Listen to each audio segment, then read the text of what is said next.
அவர் எதிர்கட்சி தலைவராக இருக்கும்போது கிராமந்தோறும் போனார்.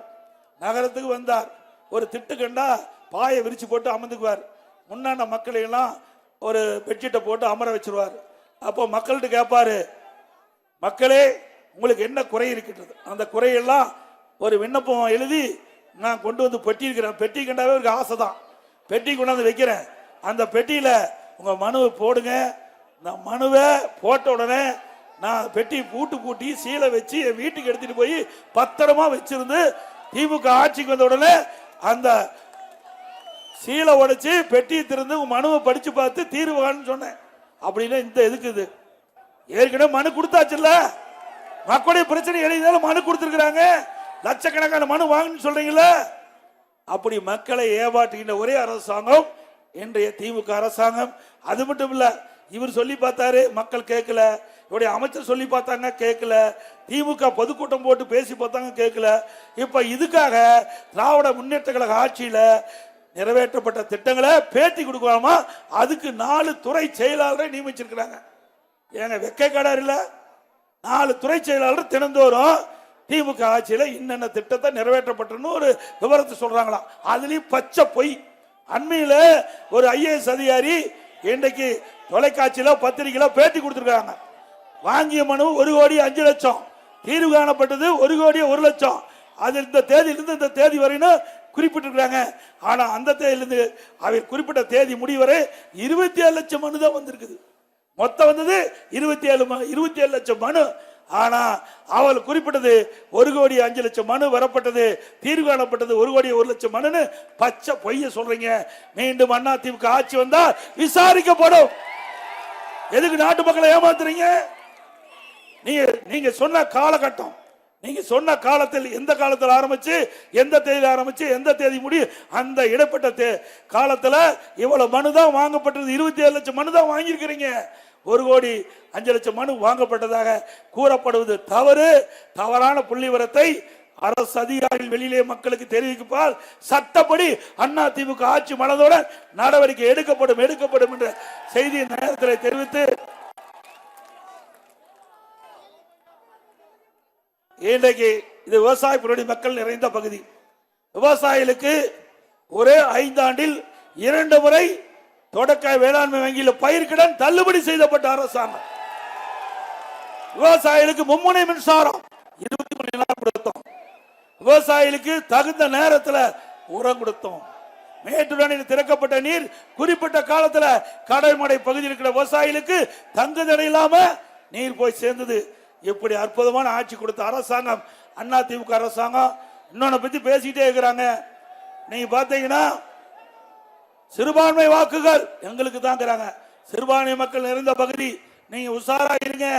எப்பொழுதும் உங்களை ஏமாற்றுவதுதான் திமுக திராவிட மாடல் ஆட்சி சொல்லிக்கிட்டு மக்களை ஏமாற்றுகின்ற அரசு திமுக அரசு என்பதை நீங்கள் உணர வேண்டும்.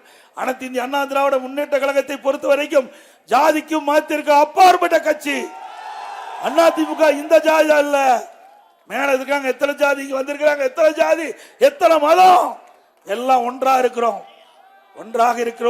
அப்படித்தான் எங்களுடைய தலைவர்கள் எங்களுக்கு பயிற்சி கொடுத்திருக்கின்றார்கள்.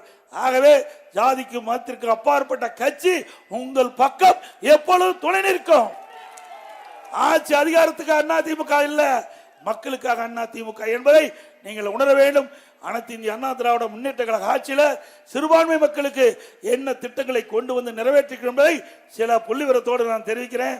மாண்புமிகு புரட்சி தலைவி அம்மாவர்கள் 2000 ஆண்டு அம்மா அவர்களை சந்தித்து அங்கே இஸ்லாமிய பெருமக்கள் வைத்த கோரிக்கை, புனித ரம்லான் மாதத்தில் பள்ளிவாசலுக்கு நோன்பு கஞ்சி தயாரிக்க விலையெல்லாம் அரிசி வழங்க வேண்டும் என்று கோரிக்கை வச்சாங்க. 5400 மெட்ரிக் டன் அதிமுக ஆட்சியில கொடுத்தாங்க. பாகிஸ்தான் கூட கொடுக்கல.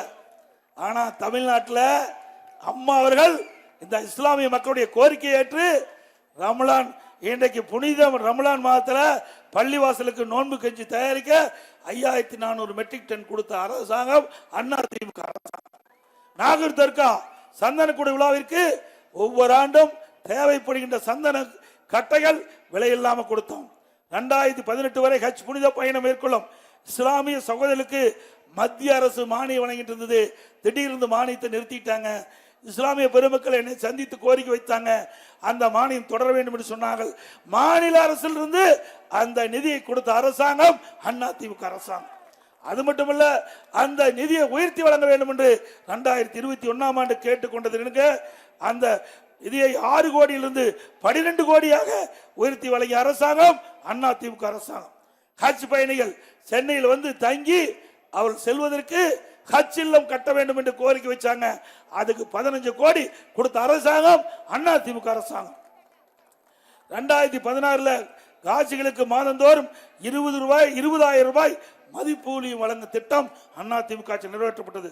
உலமாக்கள் மற்றும் மோதினார்களுக்கு ஓய்வூதிய பயனாளிகள் எண்ணிக்கையை 2400 2600 அவர்களுக்கு வழங்கப்பட்ட ஊதியம் 750 3000 உயர்த்தி வழங்கணும். அதே போல உலமாக்களுக்கு புதிய 2 சக்கர வாகனங்கள் வாங்க மானியம் 25,000 கொடுத்தோம். வக்ஃப் வாரியத்திற்கு ஆண்டு நிர்வாக மானியம் மற்றும் பள்ளிவாசல்கள், தற்காவல், பழுதுபாக்கல் மற்றும் புனரமைப்பு பணிகள் மேற்கொள்ள நிதி வழங்கப்பட்டது அதிமுக ஆட்சியில் என்பதை நேரத்தில் தெரிவிக்கிறேன். இஸ்லாமிய வகுப்பினருக்கு நேரடி நியமன முறையில் நிரப்பப்படாத பணியிடங்களுக்கு முன்கொணர்வு முறை நீடிக்க அரசாணை வெளியிடப்பட்டது. 2018 கஜா புயல் பெருமழை வெள்ளத்தால் பாதிக்கப்பட்ட நாகூர் தர்காவிற்கு குளக்கரை இடிஞ்சு போச்சு. நானே நேரடியா போய் பார்த்து நாகூர் தர்கா குளக்கரை சீரமைக்க 4,25,00,000 ரூபாய் நிதி குறித்து சீர் செய்த அரசாங்கம் அதிமுக அரசாங்கம். சிறுபான்மை பொருளாதார மேம்பாடு கழகம் அமைத்தது அதிமுக ஆட்சி. தமிழ்நாடு அரசு பணியாளர் தேர்வாணையத்தின் தலைவராக முதலில் இஸ்லாமிய சமுதாயத்தைச் சேர்ந்த பெண்மணி திரு யாஸ்மின் அகமது IAS அவரை நியமித்தது அதிமுக ஆட்சியில். 2002ஆம் ஆண்டு இந்திய நாட்டுடைய ஜனாதிபதி தேர்தல் APJ அப்துல் கலாம் அவர்களுக்கு அனைத்து இந்திய அண்ணா திராவிட முன்னேற்றங்களை ஆதரித்து வாக்களித்து வெற்றி பெற செய்து.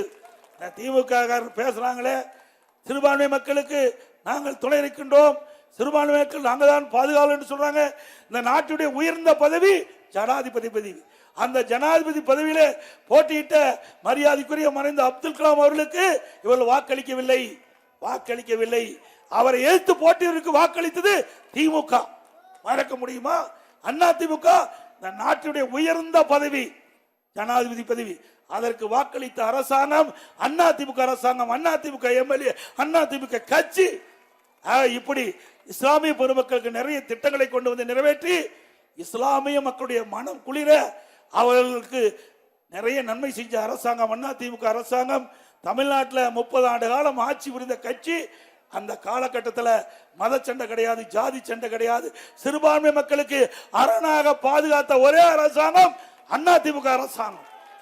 அதே சிறுபான்மை மக்கள் உணர வேண்டும். நாங்கள் வாக்குக்காக இதை கேட்கவில்லை.